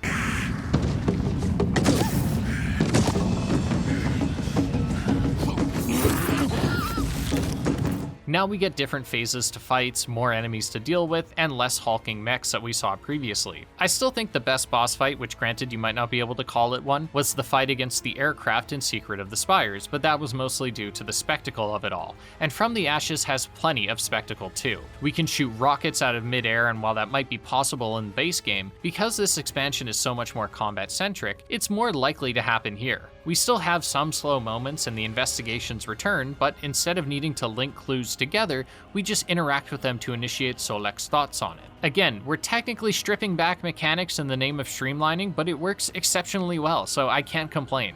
Another thing that returns from the base game is Nor, who we see in a boss fight. His return is welcome, but he still has issues to work through, and he's become exceptionally self-righteous. Essentially, after stabbing Alma in the base game, he went on a personal journey of connecting with Awa, and in that journey, discovered that the problem with the people around him is that they use the Sky People's tools. I think it's a bit rich to mid-genocide have a midlife crisis, but I suppose I can't criticize too much since half the time in the base game there would be an extinction level event against the Nutvi, and and I'd be thinking, it would be a really good time to craft a new bow. Nor ushers in a side plot of calling Sotlek a hypocrite. Sotlek has used RDA weapons frequently, and even his armor is that of what I assume to be an RDA vest. What some call poetic justice, others call disrespect, and this is especially relevant given the Mongquan. The Mongquan's origins aren't directly told in the story because it's assumed you've seen the movie, where it's explained that a natural disaster wiped out a lot of the Mongquan, causing them to no longer believe in Awa, or more accurately, no longer believe in Awa's benevolence. This is a common trope seen in religious media, the argument of, if God is good, then why did God allow a bad thing to happen to me? Similar topics were mentioned in games like Far Cry 5,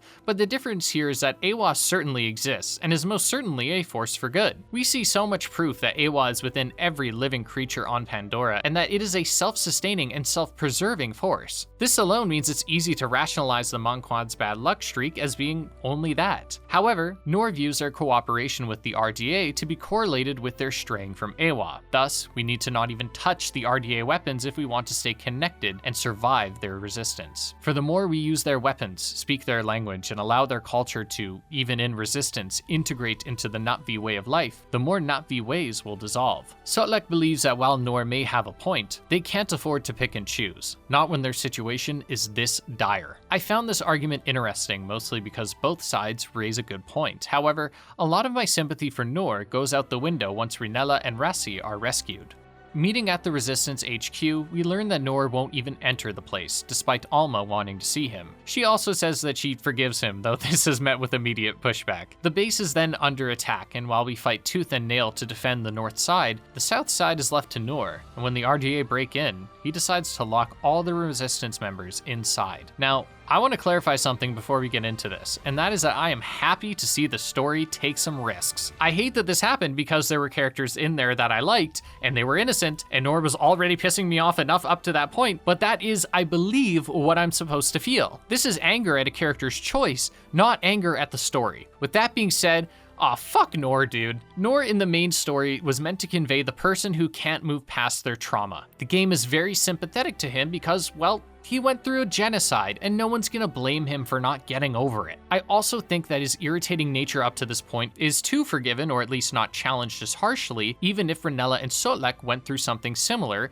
because who are they to say he can't still be upset about this? And how could they blame him for feeling the way he does? This, however, is one step too far in my eyes, but it's not so black and white. If we are being charitable, then we can assume Nor is not exactly killing the rebels, he's just letting the RDA do it, and I'll admit it's a poetic way to go out. Humans killed by their own kind, but where Nor is wrong is that with this action, he is now closer to humans and the Mongquan than he is Na'vi. Sure, the humans deserve retribution, but not like this. Killing the humans in an act of revenge is exactly what a human would do, and so spiritually, I struggle to sympathize with his choice. Then we can look at the logical side of this and see that it made absolutely no sense for Nor to do this here and now. Yes, the humans were planning an evacuation, but there were tools in there, people that still could have helped, and while he should be fighting to save what is left of the western frontier, he is instead focusing on revenge and actively hurting his own chances of survival. This is why I can't stand Nor's decision. It puts his own quest for vengeance above his own life. This decision hangs over the rest of the game, and shockingly, Rinella and Sotlek choose not to tell the rest of the group, especially Talon. Talon was able to find his way back to the Na'vi people through compassion and through unlearning what the RDA taught him as a child. To then hear that one of the Na'vi slaughtered the people he was closest with might push him farther away, after the story has already allowed him to come so far. We even get a scene at the end that implies Nor might serve as an antagonistic force in a potential sequel, so maybe this is his origin story, but still, it sucks to see a character like him fall from grace. It also sucks to see him do this, but again, I'm happy to see the story bear some guts for once. Maybe I've just been starved of any impactful storytelling up to this point by the game, but I truly prefer the game goes in a bold direction and I dislike it than the story play it safe and leave me bored. At this point, the story begins to wrap up, though it does so in a strange way. The pacing gets all over the place. We move around different areas without clear explanations of how we get there. And while I don't think that in and of itself is an issue, it does become a problem when I find myself disoriented. For example, the transition between Phase 1 and 2 of the final fight saw us moving to a new arena, but how those arenas are connected or even where that new arena is was unclear to me. When we arrive at Home Tree, we see that the Sarentu was bait so that Wakula could kill Sotlek. and we get another instance of strange pacing where we see the Sarentu get bombed, and then the next thing we know, we're carrying her. Our final fight against Wakula is design-wise solid enough, though I didn't feel as though there was much to do in terms of defense. As with most fights, running around like a madman was the wisest means of defense. For all the strengths the movement in Avatar has, I'm shocked we are never asked to utilize it in these fights. Maybe some raised platforms that we need to jump between. I think half the reason the Ikran fight in Secret of the Spires was so good is that it combined two decent systems into one set piece, and having to focus on movement alongside shooting Wakula would have made for a much more mechanically challenging fight. As for what it is now, I'm sure you can see how it fares. Once Wakula is defeated, the game ends the same way any other story so far has. It's the same ending as the base game, Skybreaker and Secret of the Spires, which is that the Sarentu gather around and say, "What now?" And someone else gives the response of, "Now we can play the game." I suppose I might be unfair in this, but I found myself tired of the same ending sentiment. Maybe this is a bigger commentary on how systematically oppressed people, like the Canadian Indigenous people, don't get to have a happily ever after, or at least not while generational trauma and oppressive people still remain. They simply get to enjoy their fleeting peace until the next attack on their way of life arrives, and they must once again fight for their own existence. Perhaps it's because Avatar wasn't exactly a blowout, leading to Ubisoft always ending their stories in somewhat of a bow, in the event that there isn't another expansion or sequel. Maybe it's because, with this game being secondary to the movie, they can't do too much, because if they do, then they will force themselves into the movie's canon, which they might not have the right to do. If we end the story by saying the Sarentu are going to head to some new location or do something that overlaps with the movies or books or any other Avatar media, then Massive Entertainment could be creating bigger problems. Despite all of this, From the Ashes had me excited for a sequel more than any other part of the game. Massive Entertainment showcased the ability to learn from their mistakes by not just removing things that didn't work, but reworking things that were close to success. I felt a similar sentiment when covering the first expansion for Star Wars Outlaws. That game had a lot of problems, and notably, it didn't focus on the strengths very much, as the game was quicker to push players into the frankly boring stealth than into the excellently crafted world. In the expansion, however, we saw similar improvements and expansions to different systems. Massive isn't likely to get the green light on an Outlaws sequel, but I don't think all hope is lost for Avatar. Ubisoft has had a relatively long partnership with the Avatar brand, and I think if Massive was given a chance to make a different game, whether that game continues the story of the Sarentu or not, then I'd argue that From the Ashes is perfect proof that they are capable of iterating on their ideas with community feedback in mind.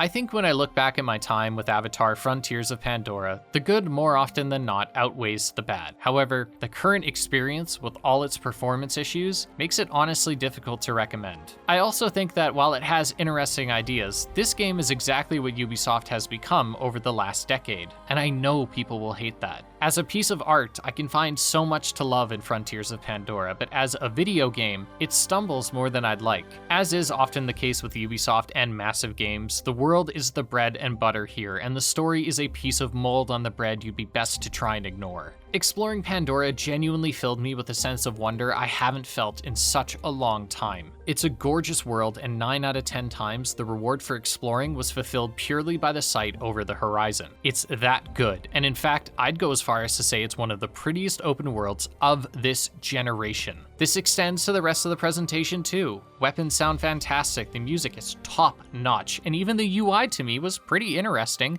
with how it blurs the background instead of having more defined edges. The gameplay itself, though, feels like typical Ubisoft formula, and that formula hasn't changed in over a decade. I think this is most evident in how often people compare this game to Far Cry. It's not simply that they are comparing one first-person game to another, it's that they are comparing this game to a series that has faced countless accusations for not innovating enough. That's a tough comparison to come back from, especially when, on the story side of things, Frontiers of Pandora isn't beating the best of Far Cry, and I don't think it's exactly complimentary to say it's at least competing with the worst. The other side of the world's coin is that story. Pandora made me feel a rare excitement for games, but the writing made me genuinely annoyed by a video game, and that is such a rarity for me. I mean, you guys know I can get behind bad writing plenty, look at my Forspoken and Gotham Knights reviews, but I seriously don't know what Massive was thinking here, and the pinnacle of this is Talon banging his head and yelling stupid, stupid, stupid at himself like a fucking Looney Tunes character. It makes broader moments that might be good fall apart. This is a sentiment I feel with a lot of Ubisoft games, and with Massive's games too. Star Wars Outlaws, Assassin's Creed Shadows, Far Cry 6, and even some of their better games like the first Watch Dogs. I feel like Ubisoft is so good at getting 80% of the way there, but they always fail in putting everything together. This is why I often seem more charitable than I should be in these videos. The reality is, yes, the open world is good, the combat is good, the music's stellar, and the story is fine. But when it comes to that final layer of polish, the performance, and the moment-to-moment dialogue, the ball is dropped so hard that it drags the rest of the experience down with it. Sure, getting 80% of it right is a lot, and that's no easy task, but the difference between a game that gets 80% of things right and one that gets 90% of things right is a light year. It's the difference between a game that actively pulls you in, melting your peripheral vision as you're immersed in the world, and one where you need to meet the game halfway. If you meet Avatar halfway, you'll enjoy yourself, but you shouldn't have to. If there's one thing I can credit Avatar for doing, it's with providing me a new perspective on life. Frontiers of Pandora found, through an interactive medium, how to make me appreciate the Earth more, to see the world not as a mass to be harvested, but as an interconnected living being, one that we are all in some way a part of. It showed me that human greed and their desire to eliminate those different from them isn't exclusive to those with bad intentions, and the effects of that never truly go away. It also showed me the different sides of how someone deals with that kind of attack on not just their life, but their identity. The game doesn't simply tell us that we should be kinder to one another. It shows us that there is no other option, and sometimes you need to be able to fight for peace. Tamte, our Sarnatu, is not simply the strongest Nutfi we meet because she was the chosen one. It's because she learned to respect the people of Pandora, to make allies with those she meets, to make friends with the flora and fauna. Showing respect by meeting a plant on its terms, only harvesting it when its specific conditions are met. Only killing what must be killed and making it swift and painless. Strength doesn't come from running, it doesn't come from anger, and it doesn't come from the individual. It comes from a community, a village, a culture. It comes from trust, respect, and love. For the world, the cultures from before your time, and for the people you share space with. At the end of the day, I don't care that the writing has issues or that the performance is shoddy. If a game can reinforce those sentiments while still being fun and entertaining, succeeding as both art and product, then I think it's an art still worth experiencing.